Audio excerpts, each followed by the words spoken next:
in Periscope. All right, so we are live, everyone. Thank you so much for joining the show. I'm Amir Kutub. I'm a serial entrepreneur. I have built three successful businesses, and I'm a tech investor as well, which means I invest in startups.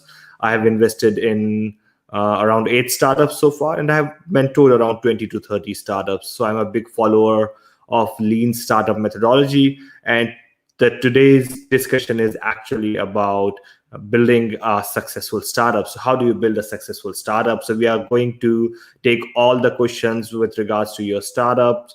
If you have an idea, you want to start a business, and if you have any questions, feel free to send them through in the comment section. If you have any queries with regards to the startup that you have, feel free to send them to me as well. And if you are watching this video or listening to this audio after we went live, still feel free to post your questions in comment, and I will definitely answer them in the next video. So let's get started. The very first thing that I want to talk about with the startup is that there's a huge difference between an existing business and startup. And one of the major difference with those is that with a startup, you are actually going into a completely new territory, something that has not been tested or tried before. And then with an established business, this business model is already tested. For example, if you're starting a cafe, if you're starting a restaurant, there's a lot of people who have started the same thing before. So that business model is already tested. But with startup, you're coming up with a completely new idea and you haven't actually tested the problem. So what exactly is a startup? So a startup is a venture that solves a particular problem while being profitable. So it could be a problem related to education, it could be a problem related to work, it could be a problem related to travel, it could be a problem related to hospitality, it could be a problem related to any field out there. So all you need to think about is, okay, what's the problem? Is that problem big enough? A lot of people are seeing those problems, and then you develop a business model from there. So as I said, feel free to send through the questions. I'll actually take the questions on board. Dinesh is saying your video is stuck. Please let me know by comments if my video is stuck, or you can see my video fine and let me know. And also let me know how am I looking in red t-shirt today. Vinod Verma, hello sir, good evening. Hello Vinod, thanks a lot for joining the session. Welcome on board. Vinod Verma, I want to know about mobile applications. So mobile applications has been definitely a huge sector in the startup, but I think we already have a lot of mobile applications right now on App Store. So do you know that there are around 2.2 million apps on App Store and 2 million apps on Play Store, or somewhere around that? So there are like 4.2 million apps that exist around the world. But how many do we actually use? So if you look at your phone, you would be probably only using 30 to 40 apps altogether. So which means that the 80% of the apps that are out there, they are actually zombie apps, which means they are dead. No one is actually installing them, and people have spent a lot of money developing them. So it's not about a startup is not about, okay, thinking about, all right, I'm going to create a mobile application that will be so cool. I'm going to create a copy of TikTok or a copy of Facebook or Instagram, and it will work. It doesn't happen like that. So the first thing that you need to identify is, okay, what problem are you trying to solve? What is the need? What is the gap in the market that you are trying to solve, and how that gap could be solved? So mobile application is just a means. For example, a website is just a means. A mobile application could be a means. But now the world is moving towards augmented reality. World is moving toward virtual reality. World is moving towards all of these speakers, like smart speakers like Alexa and Google Assistant. Do you think people would still be ordering pizzas from their mobile apps after 5 years? No. People would be saying, hey Google, hey Siri, hey Alexa, get me a pizza. And sorry, I just said hey Google, so it paused. I won't repeat the word hey space Google, because it's just pausing my video every time, because my Google thing is activated. Anyways, what I was saying was that mobile applications is not the answer to the startup world, because earlier it used to be mobile application. Now after 5 years you would be ordering pizzas on your Google Assistant or Siri or any such system. All you have to do is just say, hey Siri, I want a pizza, and pizza would be delivered. For example, if I have to order an Uber, I don't go on the app. In the morning I just say, hey Siri, get me an Uber, and it actually books an Uber for me. So the world is moving towards voice. The world is also moving towards augmented reality and virtual reality and artificial intelligence, and most importantly, Internet of Things. So smart lights, smart bulbs, smart everything. So you put a sensor into something, it becomes smart. So you put a sensor into your shower becomes a smart shower. You put a sensor in your toilet and use that data, it becomes a smart toilet. So it's all about those smart homes, smart offices, smart streets, smart transports, and the world is moving towards that direction. Now, if you're thinking of startups, if you're thinking of mobile application, a mobile application would only work if there is definitely a huge gap in the market and there's a clear enough space. Otherwise, it's not exactly about the technology. It's about the problem that you are trying to solve. I hope I answered that question. So Noor Alam has actually asked from LinkedIn, how to approach to investors for startup funding. That's a great question.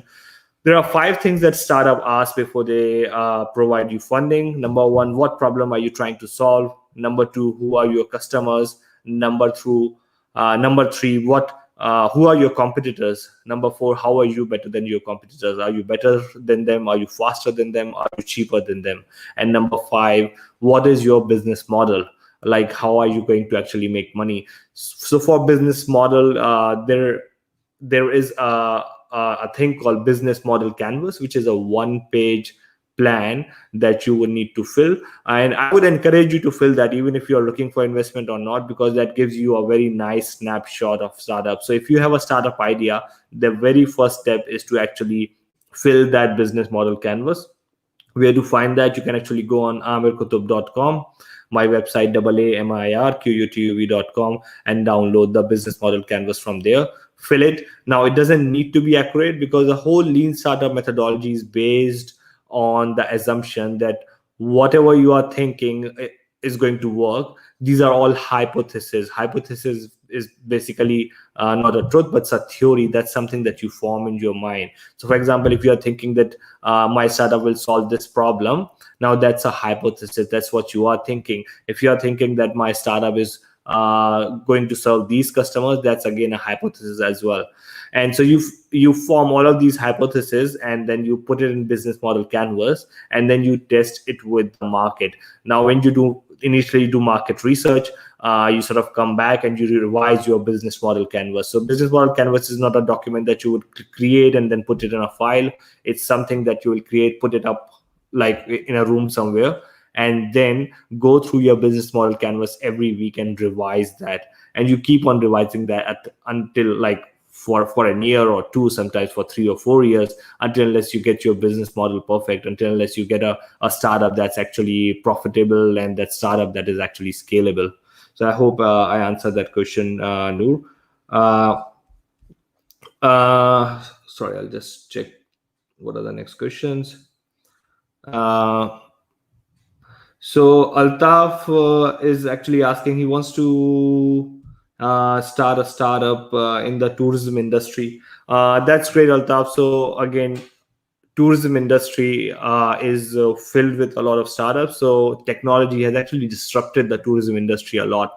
Earlier, we used to use travel agents to make bookings for us, but nowadays we don't have any travel agents making booking for us. It's we are the ones who are going on the websites, making all the bookings and tours and everything. And what you would see after COVID would end, and everything would start to go back to normal again, a lot of travel agents will go out of business completely, because there are still websites out there like Skyscanner, like Ibibo, and all of those, who are actually replacing the role of travel agent. Now, you don't need to call a travel agent to find the cheapest flight, because your flights aggregator can tell you what's the cheapest flight. Similarly, you don't need to call a travel agent to book a hotel. You could just go on Trivago or some other website and book a hotel. But there is still a huge space of disruption in the travel industry in terms of how you manage the experiences. Like, for example, in Australia, there's a website called Red Balloon. What it does is actually sells different experiences to people. Now, the next thing that's going to happen in the market is that once Google comes up with their VR glasses, like Google Glass, or other companies come up with wearable smart glasses, they would come up with apps that would allow you to, for example, translate what you are seeing. So like, if you go to China and you are actually seeing a sign that's written in Chinese, but you are watching it through your glasses, so it would automatically translate into Hindi or translate it into English. That's going to be one disruption. The second is that by using augmented reality and virtual reality, you could alter the overall experience of the place as well. For example, we did a project with Australian tourism where we added a lot of augmented reality and QR codes, things into a mobile app. So, for example, a person would go to a very nice historic landmark.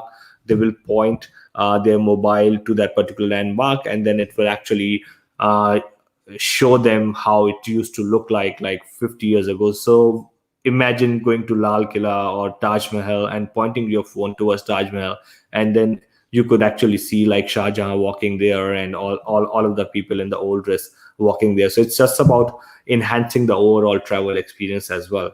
So you need to think about, okay, what are the gaps in travel industry? What are the things that you would think would be good to have in the travel industry? And just go with it. It's as simple as that. All you have to do is just think about, okay, what is the need? What is the problem? And how am I actually going to solve it? Plain and simple as that. All right, so we are getting next question. So next question is actually about how to get an idea for startup. So Aman has actually asked how to get a good idea for a startup. Now, you don't generate ideas from nowhere. There's a process of generating ideas. I've got a specific video on this, how to enhance your creativity and generate ideas for $1 million startups. But the key is to actually observe your surroundings. So start looking at things critically, start looking at the challenges that are out there. See what is the problem, what are the challenges that are actually out there, and how are you going to solve that particular problem. And once you have identified the problem, then think about, okay, if this is a problem in my country, this would be a problem somewhere else. Has this problem been solved anywhere around the world? And then try and look at the solution and then try to incorporate that solution. That's how you generate an idea. Or if you see, okay, there's a problem in cricket industry, or there's a need in cricket industry, it would be so good that if you are watching the match in the stadium, you are able to see all the stats and things like that. Or watch a replay or something like that from your phone. See if it's being done in any other industry, and then see how you can actually take inspiration from that and develop that in your particular industry. So ideas are generated mostly by observation. So if you start observing the problems and then start observing the solution around it, you will actually get amazing ideas. Now we've got next question. We've got Manish Kumar. Manish is just saying hi Manish. Thanks a lot for joining the session. We've got some questions. We're actually getting some questions from Instagram. I'll take a look. Abhilash, sir, how are you? I am good, Abhilash. How are you? Very fine, thank you. Okay, I'll take the next question back again from YouTube. So Vishal is actually asking, let me read the question.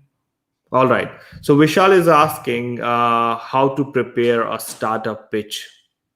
So a startup pitch is basically a presentation that you have to take to the investors. When you are going to meet investors, you're not just going single-handedly. You actually have to prepare a presentation, and you only have a limited time to pitch your startup to them. So you might have 5 minutes, sometimes you might have 10 minutes to pitch your idea to them. So startup pitch is basically a very specific compilation of the things that you need to mention to the startups. So it's basically what you do in your startup pitch is you take your business model canvas and then convert it into the startup pitch. Again, the question that you are going to answer in the startup pitch is, again, what is your idea? What problem are you solving? Who are your customers? What's the market size? So you actually have to put some numbers on the market size in there as well. And then once you have developed, mentioned about the market size, you talk about, okay, this is the particular market size. Now, how are we going to reach to those people? So, for example, if you say, oh, I've developed a nice application and my market is all the students in India. The next question that investors would have is, how are you going to reach to all of the students in India? Because if you try and spend money in marketing, you might end up spending millions of dollars just trying to reach out to the people. So you need to have a nice channelized strategy to reach out to the students. Would it be through campus ambassadors? Would it be through partnerships or collaborations? You actually have to clearly specify that. And the most important thing in a startup pitch is the revenue model. So how are you actually going to make money after 2 years or 3 years or whenever? What is your revenue source? Are you going to charge students? Are you going to develop a marketplace and then charge the suppliers? If you say my revenue model is advertisement, now advertisement could be a revenue model, but for that to work, you actually need to have a huge amount of traffic on a particular application or a particular website. So you need to think about different revenue models. And then the most importantly, what is your exit strategy? So if an investor is investing in the startup, they are looking for an exit strategy because they want to get a return on their money in 5 to 6 years. So an exit strategy could be an IPO, which is initial public offering, which means listing your startup on a stock, on a stock index like NASDAQ or NSE, or in India, the Bombay Stock Exchange. And then the second is actually selling it to or getting acquired by a larger company. So, for example, if your startup is in health sector, what are the companies that could actually acquire it? For example, if your startup is in like photo sharing sector, do you see Facebook or Instagram acquiring it as well? So you actually have to mention what is your exit strategy. If you go to investors and tell them that I do not have an exit strategy, like I'm going to continue with my business, it won't work. It doesn't work like that. They need to see a proper exit strategy, and they need to see that they will get a return on their investment in 5 to 6 years. And that's pretty important. So we have got a question from Instagram. I'm going to take that question. I actually can't see that question anymore. All right. Okay, we've got a question from LinkedIn. Can LinkedIn people tell me if they are able to watch me on LinkedIn or not? Because I'm getting comments from LinkedIn that my video is stuck. Is that true?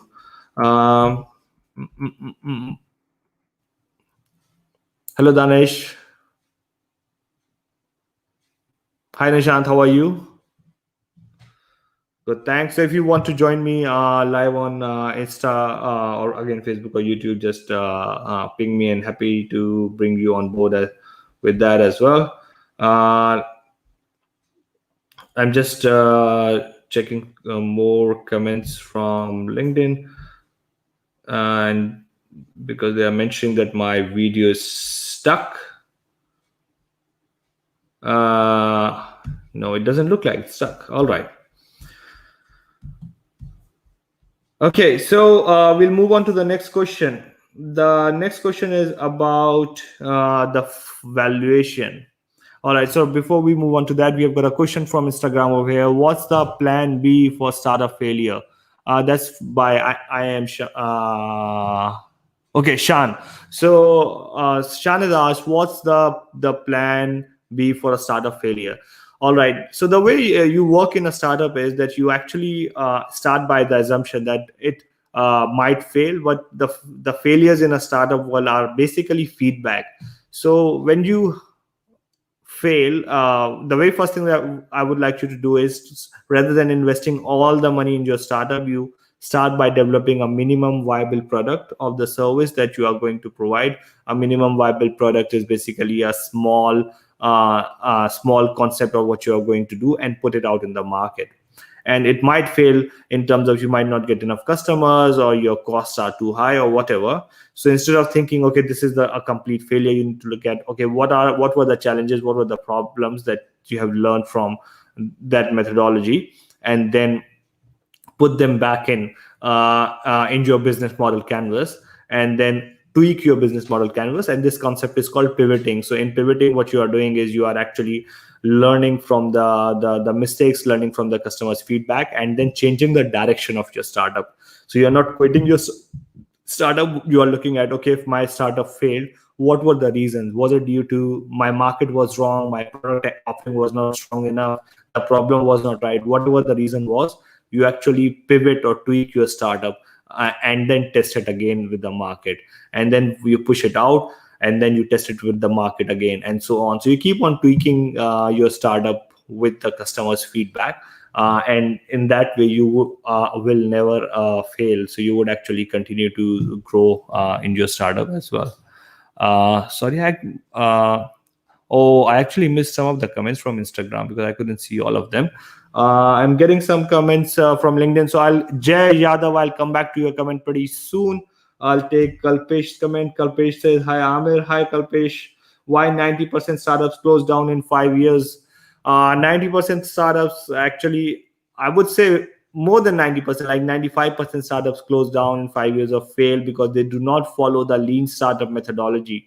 They feel, when they found the startup, they feel, okay, this is the business model, this is how it's going to work, and they push it out to the market straight away without doing any customer research and without doing any customer discovery.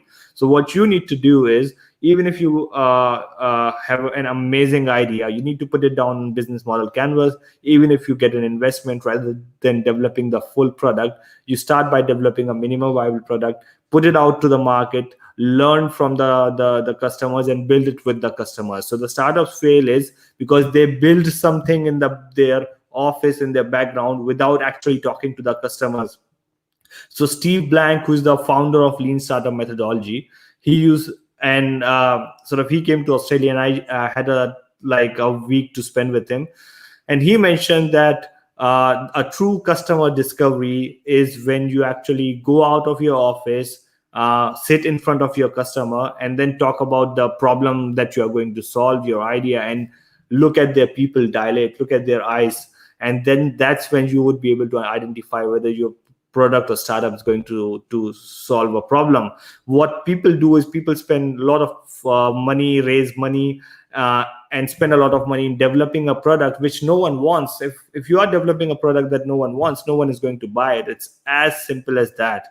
Right? So just because you think it's a great idea doesn't mean people think it's a great idea. What you have to do is you have to go out to the people and check with them. And it's not just about asking, do you think it's a great idea? It's about actually developing a very small minimum viable product, taking it to the customers, and then asking them, okay, what do you think about it? And actually seeing how customers are using it, if customers are liking one part or not. And there are multiple examples of successful startups that didn't used to be what they are. And this concept is called pivoting. For example, one of the app called Flickr, which we know as a photo sharing app, it never was it. I think it was Flickr or Picasa, but it never used to be a photo sharing app. It used to be an online gaming app. So they started with online gaming and put it out. And in that online gaming, they had a very small feature of adding photographs. And what they observed was that a lot of customers were not using it for gaming. They were using it for sharing the photographs. So they identified, okay, gaming is probably not the need. Gaming is not a problem. Gaming is not a challenge. The challenge is basically, or the problem that they are solving is actually they are allowing people to share photographs. So they changed their whole business model from what they initially thought, which was gaming, to a photo sharing app. So in business, you never fail if you are willing to learn and work with the customers and take from them. Now I'll take more questions from Facebook and YouTube and LinkedIn, but before that, I'll take Jay's question from Instagram. If investors invest in our business, and how we have to pay them? Do we have to keep them on commission basis, or how? That's a great question. So Jay is basically asking that if investors are investing in our startup, what are they after? So investors, mostly genuine investors, would invest in a startup on an equity basis. So on equity basis means that they will take a small percentage share of your organization based on your valuation. So it could be between 10 to 15 to 20%. And they do not receive any part of your revenue. So they would spend the money with you. They'll give you whatever, 100,000, 200,000, 1 lakh, 2 lakh, whatever it is, and then forget about it. What they are after is they're after 20 times, 30 times return after 5 to 7 years. So that's why it's important to have your exit strategy clear, because I invest in startups all the time. I work with investors who invest in startup all the time. We never ever invest in a startup that is doesn't have a clear exit strategy. Because if there's no exit strategy, if we don't know that the startup is going to be sold, or if the startup is going to go in IPO, how would we be able to get a return on the investment? Because as an investor, we don't get a return when the startup is making money. We don't get any commissions on the sale. And that's the beauty of getting the investment for a startup, is that you get the investment and that's it. If you are a good founder, you will keep them on board and of course use them for advice and everything, but they do not have a say in how you run the startups, because they are a minority shareholders, and they only get the return back if they are either selling your shares, or if you are selling the company, or if you are taking the company public, which is an initial public offering. And that's how the investors would get the return on an investment. So as an investor, what I would do is I would invest in at least 10 startups, and I would know that out of those 8 startups are going to fail. No matter how hard I try, how much I pay attention to, I know that 8 startups are going to fail, because the failure rate is too high. Someone said 90%, I would say 98% startups fail. And just because they are ignorant, they choose not to listen to their customers. Anyway, so I know that 8 of those 10 startups are going to fail. But what I anticipate is that the 2 startups who are going to succeed, they would actually be 30 times or 40 times in their value in the next 3 to 5 years. And that will give me a return on my whole investment. So if I'm investing, say, $1,100,000 in a startup, or 50,000 in a startup, I would expect like 20 times or 30 times return when that particular startup is sold. So if you are coming up to me with the concept that is going to work in one city or one school or a small market, I'm not interested, because I'm interested in something that's scalable, that has got a global outreach, something that could be used by a huge amount of population, that's solving a big problem, so that I can get a return on my investment. I hope I answered that question. Rakesh Sahu, how from YouTube has asked how a popular software get popular. Sir, I'll come back to the Instagram questions. Thanks a lot for joining me, guys, again. So Rakesh Sahu from YouTube has asked how a software get popular.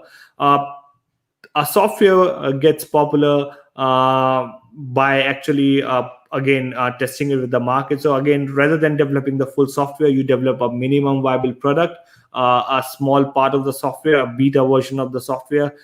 You share it with the community, which are your early adopters. So you have to identify who your early adopters are, who are the people who are most likely going to use it. So for example, what type of software are you making? Are you making a software for, say, Instagrammers who could actually use that to create all of their Instagram posts or whatever? So what you do is you create a basic version of that, and then you reach out to 20 Instagrammers or 40 Instagrammers and ask them to try your product, get their feedback from them, and then develop the product from there. Now, there are different types of marketing approaches to actually push your software out, but the most important is the growth hacking. So growth hacking is basically focused on getting more and more users on board, and who can actually come on board and start using your software. And one of the most important model that's out there, and it's been used by a lot of organizations, a lot of softwares, is called freemium model. So freemium model is where you get someone an access to a free or trial version for 15 days or 30 days that allows them to use it and test it, and once they're happy with it, then they are paying it on a subscription basis, on a per month basis. Now in this world and age, if you're developing a software which is not cloud, and if you think people would spend like 50,000 or like 1 lakh or 5 lakhs in buying that software, you could probably get few customers in specific industries, but it's not going to grow on scale. If you want your software business to grow on scale, you actually have to put it on cloud. You have to do a freemium version where people are starting to use it for free, and then, or a trial basis, and then buy a subscription, which is a monthly subscription, and then you use them, charge them on the basis of per users or per gigabytes or whatever. For example, Dropbox is available to a lot of people for free, and a lot of world is actually using for free. It's a free service. But then if you, as soon as you hit a particular capacity, as soon as you start storing your videos and photographs, that's when they say you have hit the capacity, now you have to pay. And now the thing is that you have already stored so much of information in Dropbox, and you feel like you don't want to move it out from there. You want to keep your photographs and videos and documents secure, so you pay for Dropbox. It feels like, okay, it's like 200 rupees per month or 500 rupees per month. But the thing is that once you put your credit card in there, the money is being deducted every year, or sorry, every month as well, and you don't even care about that. So any startup system or any business where you could actually charge people on a subscription basis, where people put their credit card and then forget about it, and then you keep on charging them, is an absolutely amazing business model, because you can predict how much money you are going to receive every month, and you can grow your business pretty easily from there. So I hope I answered that question, Rakesh. I'll take a question from Instagram. Okay. Deepak has asked, doing digital marketing is good for future startup. So Deepak, I'm not sure if I understood your question clearly, but I think what you are after is whether digital marketing is a good prospect in startup world.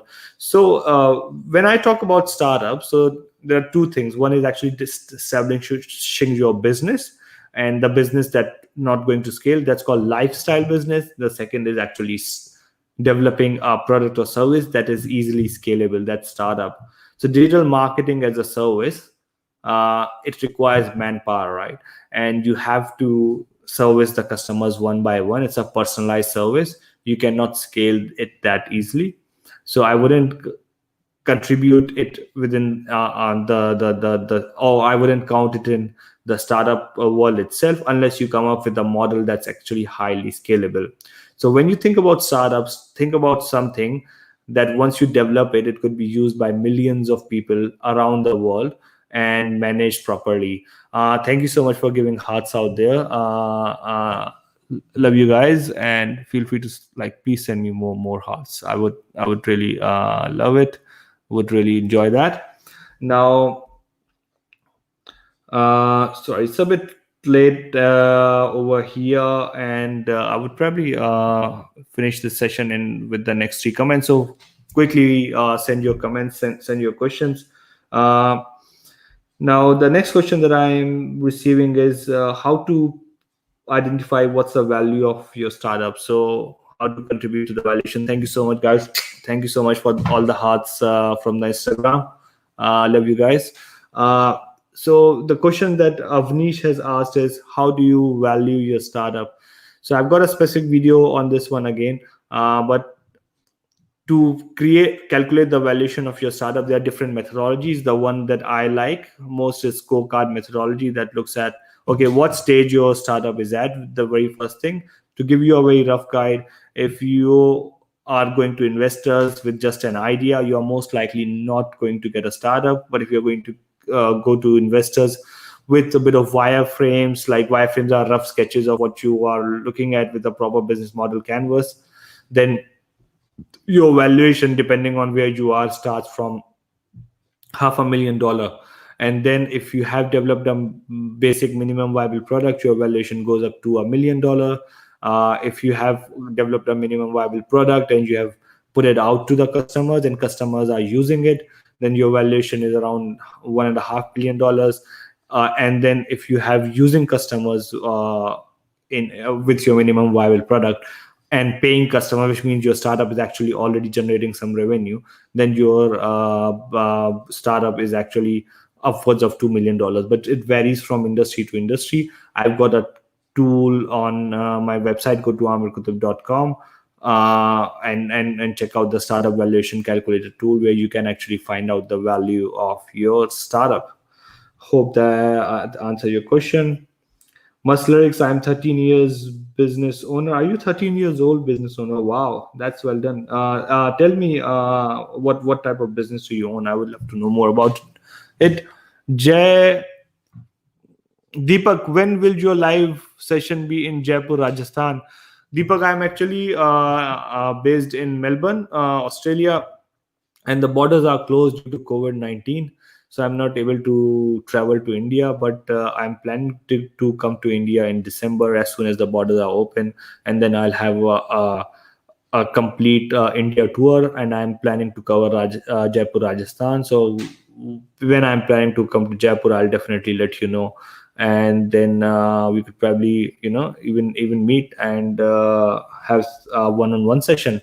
Mohammad Asif Siddiqui, I'll take your question before I'll take Jay's question again. Jay Yadav, sir, I had seen that WhatsApp is doing advertisement on TV and other platform. As we know, it's already famous. Do you think it's a good idea, or he's wasting the money? Actually, with the likes of WhatsApp or Facebook, these are like huge giants, and they've got very, very genius marketers in place. What happens is that once your startup is established, a lot of people are using it. You still have to maintain and manage your brand and make sure that no one overtakes it. There are so many chatting apps out there that are, or instant messaging app out there, that are trying to compete with the likes of WhatsApp. So the reason that they are advertising it on TV is so that they want to reach out to the masses. So they have identified that in India, it's not the young ones, but it's the aunties and the uncles who are actually using WhatsApp more. So they just want to make sure that it actually reaches out to everyone and just becomes a national mode of communication. And apps like Telegram doesn't take it, so they have to do it. But if you are starting your startup and doing it from the bootstrap, you don't have to do it. It's like you could just sort of leave it like that. So they are not wasting their money. They are putting their money towards building a brand, because building a brand is more important. So for example, we all say right now, everyone, like I call refrigerator fridge. When we talk about refrigerator, we just say fridge se bottle le aana, fridge se ye le aana. The reason we say fridge is, fridge jo hai wo, it's not the original name of refrigerator. Fridge is a brand name. तो जिस company ने जो है सबसे पहले refrigerator बेचना शुरू करे, उसको फ्रिज के नाम से बेचना शुरू करे, and just from there it became famous as fridge. Like everyone started saying fridge. So look at what WhatsApp wants is that if people are saying message me, they don't say message me, they say WhatsApp me. And now a lot of people are just saying WhatsApp me, मुझे WhatsApp कर देना, मुझे WhatsApp पे call WhatsApp कर लेना. So for example, if you have to say search it, you don't say search it on internet. What you say is Google it. So it just has become the brand name. So that's what they are wanting to do with their particular app as well. I'll come back to your question, Yash, and I'm seeing few questions from Instagram, but I have to take this question from Mohammad Asif Siddiqui. From LinkedIn, Asif, what is the scope for business like GSI mapping and urban design works in Australia? It's huge. It's pretty big, and not even in Australia, in any Western countries out there, GIS mapping is pretty huge, because there's a lot of emphasis on urban planning and making the city smart. So it's rather than just thinking about, okay, GIS mapping. For example, in city of Greater Geelong, I actually sit on a lot of boards, but I'm also advisor to the Minister for Planning for Victoria.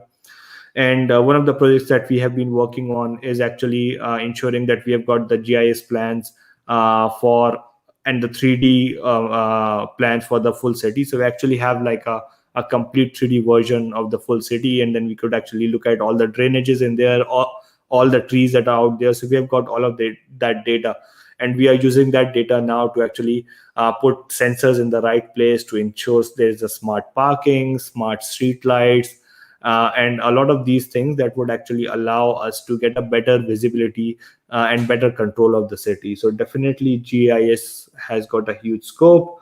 uh, Rakesh, Akif, Must, I'll come back to you pretty soon. I just need to take this question from Yash on Instagram. So Yash asks, sir, what are pros and cons of non-coded apps?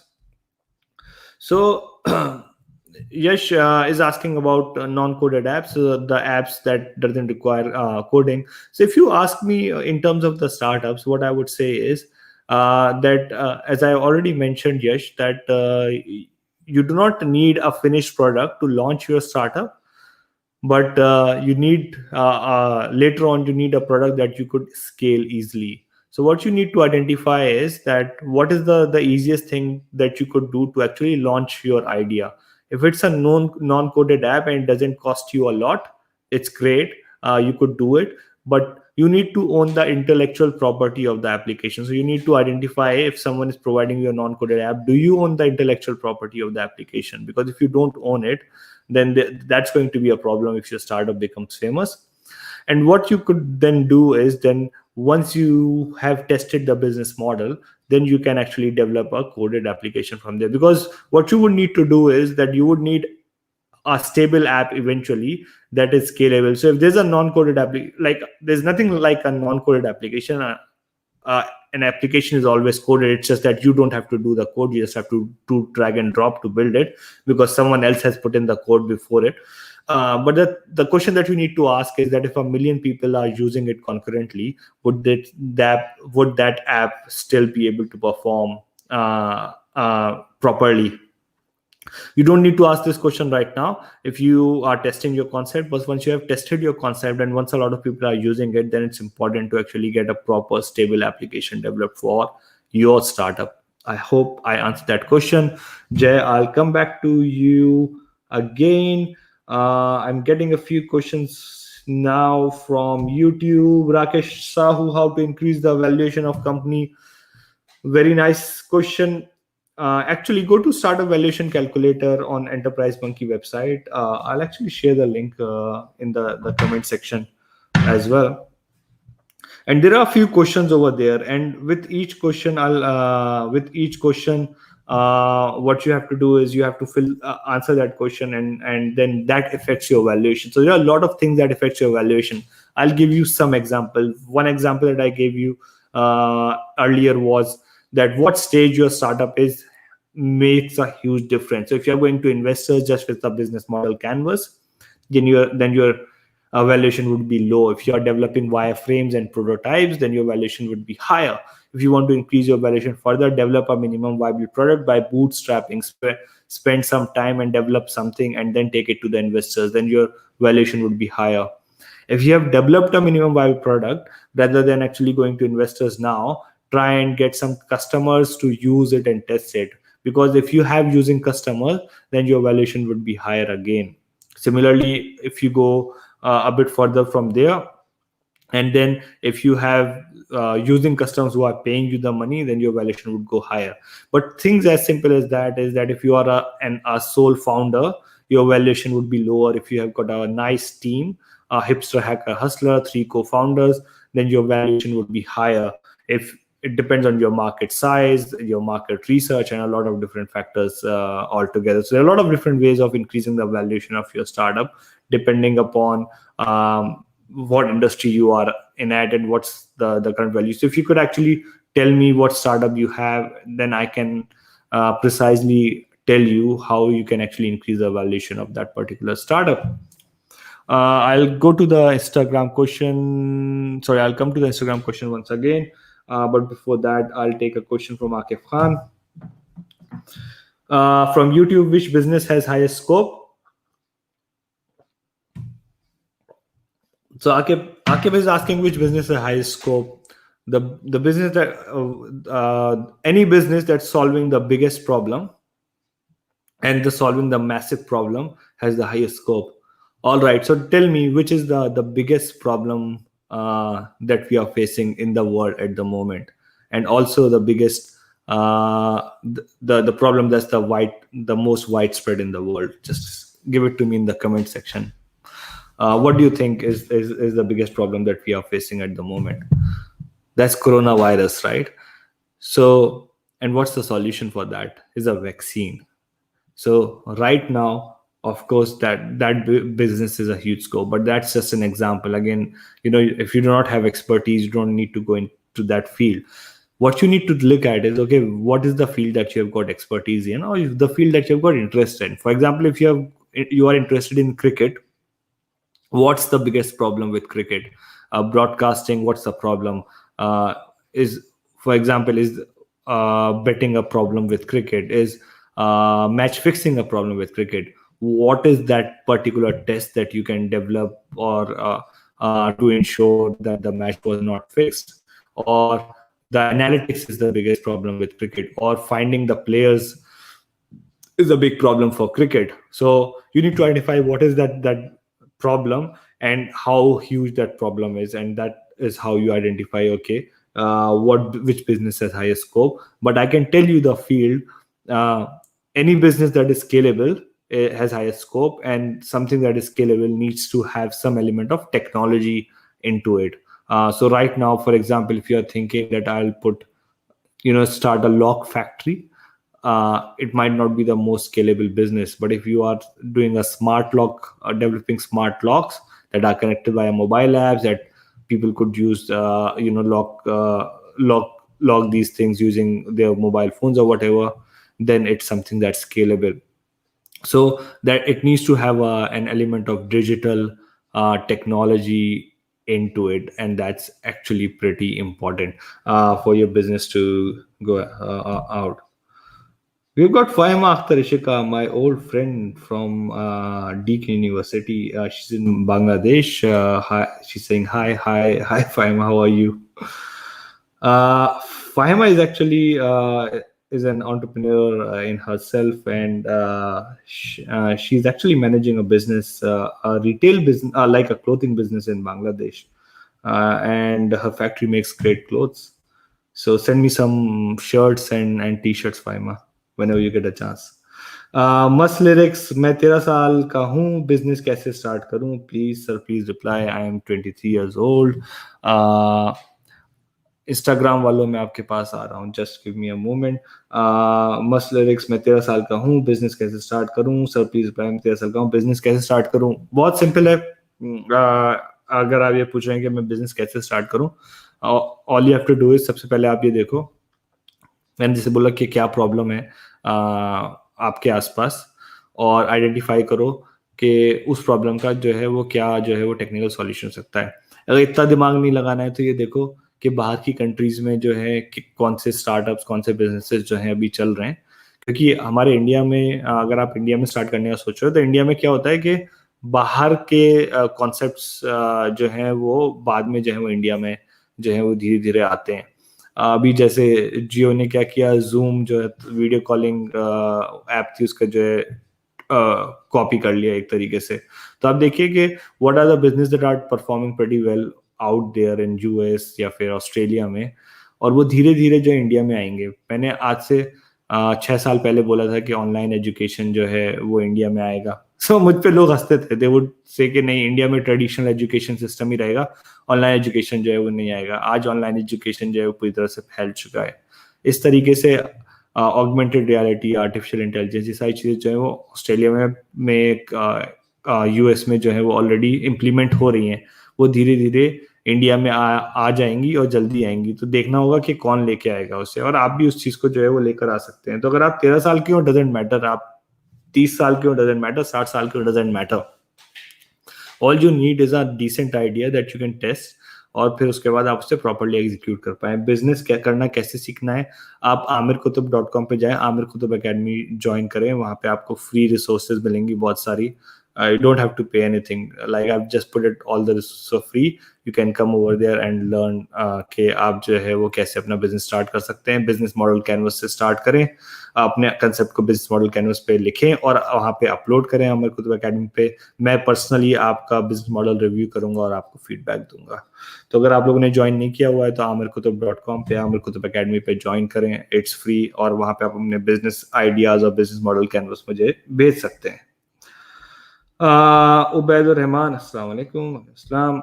Lucky Tyagi is saying, hello sir, you are doing great job. Thank you so much. मेरे भाई बस आप लोगों की मोहब्बत है. आपकी मोहब्बत में मैं आ जाता हूँ हर सैटरडे. यहाँ पे रात के 2:20 हो रहे हैं. It's just because of the love that you guys give. And Lucky Tyagi is also saying, keep going. Thank you so much. And then we have got a question from Lucky Tyagi. Sir, can you please tell me how can help small businesses with the help of technology and internet? This is a very good question. A lot of small businesses again are going to go obsolete. For example, in Australia, retail is going obsolete. I am seeing a lot of retail stores dying every other day. I've worked with a lot of retail chains and brands, and I used to tell it to them like 4 years ago, 5 years ago, and I used to call it the monkey syndrome. I used to call them that the way Kodak died, the way Nokia died, you are going to die as well if you don't change your business practices. Similarly, for smaller businesses, if you don't change your practices, then your business is actually going to die. And what we need to do is we need to identify what are the processes that business is doing and how we can digitize those processes. For example, banking sector, right? You remember the time when we used to go to the bank to make a transaction, if you have to pay someone or whatever, right? We actually had to go literally to the banks. How many people go to banks to do these things? In Australia and US, it's more advanced, right? I have never visited my bank branch. Like my bank account was opened when I was sitting at my home from my mobile phone. All of the transactions are happening online as well. I've never visited my bank, right? My bank doesn't need to have like a physical premise. Similarly, a lot of physical small businesses are going to die because of the whole influx of the e-commerce and digital. So businesses need to think about how they can survive. If you are producing a product, put it on Instagram. If you are developing something great, put it on Instagram. That's the only way to act, and go digital. Actually talk about it. Do a live. Even if you are developing like a product in the factory, do a Facebook live, Instagram live, show it to the people, and then give them an option to actually buy the product or make the orders online. That's a very first step. The second thing is the documentation of the small businesses. You need to take all of that online as well. If you don't do it, your competitors will do it, and you will become obsolete in some time. Your business would actually die. We have got a question from... We have got Anas who's saying, Qutub साहब पहचानते हैं या भूल गए आप? भाई कैसे भूल जाएंगे अनस भाई, आपको बिल्कुल पहचानते हैं सर. आपकी मोहब्बत थी और आपका बड़ा साथ रहा, तो आप पुराने दोस्तों को और कभी नहीं भूलते, तो बिल्कुल याद है. यश has asked, sir, when we should approach the investors? That's a very good question. Yes, Yash, and it depends on how much money do you have to be able to execute things. Do you have enough money to actually develop a minimum viable product? Minimum viable product doesn't require a lot of money. Even if you have a technical co-founder who can develop a minimum viable product, that's great. So I recommend that you develop a minimum viable product, test it with some customers, and start getting some revenue. Then go to your investors, because at that point of stage, even if you're not getting revenue, but at that point of stage, you will still have a valuation of $1.5 million and upward. But if you go to investors without a minimum viable product and just pitch it to the investors, it's very difficult to get investment, but your valuation is going to be low as well. So in my approach, someone who has developed a minimum viable product and has using customer, it shows me that they are serious about the product and they are going to do something. They have invested their own money in the product as well, which is pretty important from a startup perspective. Hope I answered that question. Lucky Tyagi, thank you for the valuable information, sir. You're most welcome. My pleasure. Rakesh has asked, sir, how to learn coding for a startup. I'll come back to the Instagram questions, my dear friends. And Perth, I'll come to you as well. So Rakesh has asked how to learn coding for startup. You don't have to learn coding for starting a startup, right? A successful startup needs three people. Number one is a person who could actually manage and run the business. So a person who is smart enough to look at the execution of the idea. Secondly, you need a technical person or an engineering person who can develop the product, and that's for that you might need coding. And the third is you need a person who is great at marketing. So if you are not good at coding and if you want to start a startup, don't like if you are interested in coding, go and learn it, but you don't have to learn the coding. All you need to do is just to find the two co-founders who have those skills. So for example, if you are good at coding but you're not good at managing the company, you're not good at marketing, then get two co-founders who are good at both of these things. If you're good at marketing, then get a coder and an executor. If you're good at executing, you're an ideas person, get a marketer and get a coder, and build a team. Because I always say that even if you're splitting it into three, 30% or 20% of 50 million is much better than like 100% of something which is not worth anything, which is zero. So build a team, find the like-minded people, and then develop the business from there, develop the startup from there. That would be really helpful. If you try to do it all by yourself, it's going to be extremely difficult because it's a stressful journey, right? It's going to be for next 2 to 3 years. So you really want to ensure that you have the right team in place, and that's pretty important. Hope I answered that question, Rakesh. I'm taking one question from Instagram. Anas भाई saying जरा नवाजी के लिए शुक्रिया जिगर sir, आपकी मोहब्बत है. Parth Maheshwari, hi brother, how are you? I am good Parth, awesome. आप कैसे हैं? And then we've got Anas. Please give me some tips relating to business promotion. Anas is asking about business promotion. I think with business promotion, it's extremely, extremely important to actually, first of all, go digital and go hit hard on all the social media platforms.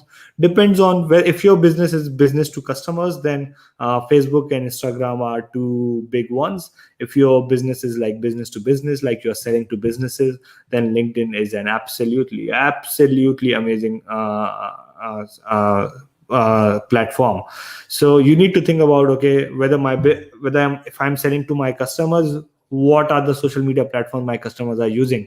If I am selling to a younger generation that's living in remote areas, are they using TikTok? Are they using Chingari app or whatever? Those apps are new, they have got a higher reach, so start producing content over there. If you are if your customers are business customers, corporate professionals, what are they using? They are using LinkedIn, so you have to produce a lot of content over there. Similarly, if your customer is using Facebook, Instagram, you have to do it over there. The only challenge with likes of Facebook and Instagram is that it's already a very crowded marketplace. It's very difficult to grow organically in there, but you could still run Facebook and Instagram ads. I do a lot of pay-per-click marketing with Facebook and Instagram for my clients, and we get absolutely amazing results, much better than spending money in ads on papers or whatever. But also I try to look at these upcoming social media networks and how we can utilize them. But it's about creating content as much as you can. Whatever you are doing in your business, just make a video, just document it and put it out. Don't think about finish. Like a lot of people think about, okay, how am I going to appear? What am I going to say? Blah, blah, blah. Doesn't matter. Just tell them, just make a very simple video and just post an update about, okay, this is what we did today. You might think that that's boring or whatever it is, but if you are showing the personality to people, if you are showing what work you are doing, it would actually help your business a lot. It takes a bit of time for it to be picked up, but you will definitely be able to pick up. We are passing more than 1 hour, and my Instagram live would actually end, but all of the other lives would be working. So I'll start another Instagram live just to continue with it, so that I can answer all the questions. It's pretty late in the night, so I'll try to answer 3 or 4 questions, and that's it. Uh, so we have got question from Mohammad Faizan Shakil, continuing previous Q&A, how to be super good in managing while I am an engineering student. Well, that's a very nice question because I have never been good in studies, but I've been really super good in managing. And I would say the whole credit goes to the extracurricular activity that I was involved in. So if you are involved in extracurricular activities, that is going to help you a lot. So it could be managing events, uh, doing things like running magazines. So just look at the things that are there in the college and don't just participate in them. Try to start something new, try to get sponsorship, try to manage a team in your college or while studying, and that is going to help you a lot. Like, I would rather spend time in extracurricular activities than actually sitting in the class. I used to attend 60% of classes so that I could get enough attendance to sit in the examination. But most of the time, I actually used to spend in extracurricular activities. And I started an entrepreneurship development cell. I participated in the elections, and all of those things actually gave me a very good overview and good perspective of management. And I believe that is a pretty important skill that is going to help you a lot. I hope I answered your question, Faizan. Um, Rakesh Sahu has asked, "Thank you, sir, for giving great ideas. You are most welcome, Rakesh." And my what I like to do with these sessions is just sort of provide as much information as I can, so that you don't make the mistakes that I made, and then you can learn pretty quickly.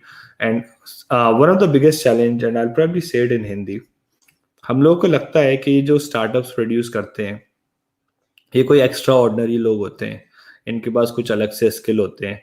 ऐसा नहीं है। जो startups जो produce करते हैं लोग, ये बड़े सिंपलिस्टिक जो है वो लोग होते हैं, कोई एक्स्ट्रा ऑर्डिनरी जो है वो लोग नहीं होते। They are very very nice, मतलब जैसे हम जैसे ही लोग होते हैं, और यही लोग जो है वो सक्सेसफुल होते हैं। द ओनली डिफरेंस इज कि जो लोग मेथडोलॉजी जो अप्रोच फॉलो करते हैं, तो you have to have a bit of trust in yourself and then follow the right methodology, follow the right approach, and that will actually help your startup a lot. So just have trust in yourself, have trust in your startup, and that will actually help you a lot. All right, so we have passed our 1 hour. If you are watching it anywhere, make sure that you're following me on Instagram at Amir Kutub, on LinkedIn, on YouTube, on Facebook, because I am creating different contents everywhere. We have got another question from Lucky. Lucky, I'll address this question in my next one. Tips for selling skills for any business. I'll definitely answer this question in my next session because it's getting pretty late. Muhammad is saying salam, walaikum salam. So, as I was saying, make sure that you follow me on Instagram, YouTube, LinkedIn, and Facebook. I'm putting a lot of different content and resources over here. Zishan is saying, Amir Bhai, thanks for holding the session. I'm from MU and your story is really inspiring for budding entrepreneurs like me. Zishan, it's very nice to hear that you're from MU as well. And I'm glad that I could actually inspire you and motivate you.